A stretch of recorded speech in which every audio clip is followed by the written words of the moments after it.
Mavelikkara college of applied സയൻസിലെ NSS unit 62ന്റെ നേതൃത്വത്തിൽ ഡ്രസ് ബാങ്ക് വസ്ത്രമാല പരിപാടി സംഘടിപ്പിച്ചു. മാവേലിക്കര ജില്ലാ ആശുപത്രിയിലായിരുന്നു പരിപാടി നടത്തിയത്. മാവേലിക്കര കോളേജ് ഓഫ് അപ്ലൈഡ് സയൻസസിലെ NSS യൂണിറ്റ് നമ്പർ 62ന്റെ നേതൃത്വത്തിൽ ഡ്രസ് ബാങ്ക് വസ്ത്രമാല പരിപാടി സംഘടിപ്പിച്ചു. സ്വാപ്പ്, റീഫ്രഷ്, റീയൂസ് എന്ന സന്ദേശവുമായാണ് പരിപാടി സംഘടിപ്പിച്ചത്. NSSന്റെ കമ്മ്യൂണിറ്റി ഡെവലപ്മെന്റ് പ്രോഗ്രാമിന്റെ ഭാഗമായിട്ടാണ് നമുക്ക് പേഷ്യൻസ് രോഗികളൊക്കെ ഉപയോഗിക്കാൻ വേണ്ടിയിട്ട് ഡ്രസ്സ് ഡൊണേറ്റ് ചെയ്യാനായിട്ട് ഇവിടെ എത്തിയിരിക്കുന്നത്.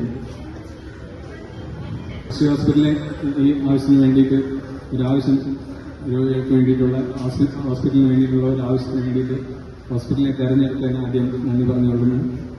നമ്മൾ എന്തെങ്കിലും കടന്നു പോയിട്ടുണ്ടെങ്കിൽ മാത്രമേ നമുക്ക് ആ കാര്യത്തെക്കുറിച്ച് ചിന്തിക്കാൻ പറ്റുകയുള്ളൂ. Unit number 62 മെമ്പേഴ്സാണ്. ഞങ്ങളുടെ ഒരു സ്വാപ്ഷിപ്പ് പ്രോഗ്രാമിന്റെ ഭാഗമായിട്ട് കമ്മ്യൂണിറ്റി ഡെവലപ്മെന്റിന്റെ ഭാഗമായിട്ടുള്ള ഒരു പ്രോഗ്രാമാണിത്.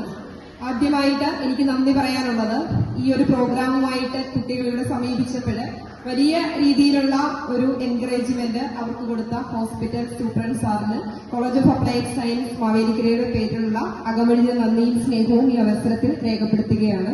മാവേലിക്കര ജില്ലാ ആശുപത്രിയിൽ പരിപാടിയുടെ മുഖ്യ നേതൃത്വം ENT surgeon Sasikumar, nursing superintendent Sindhu എന്നിവർ വഹിച്ചു.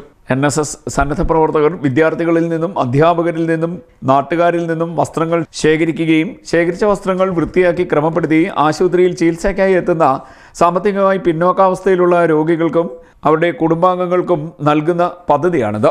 പരിപാടിയുടെ ഉദ്ഘാടനം college principal doctor Aisha V നിർവഹിച്ചു. NSS പ്രോഗ്രാം ഓഫീസർ വിജി നന്ദി പറഞ്ഞു. CDNet news Mavelikkara.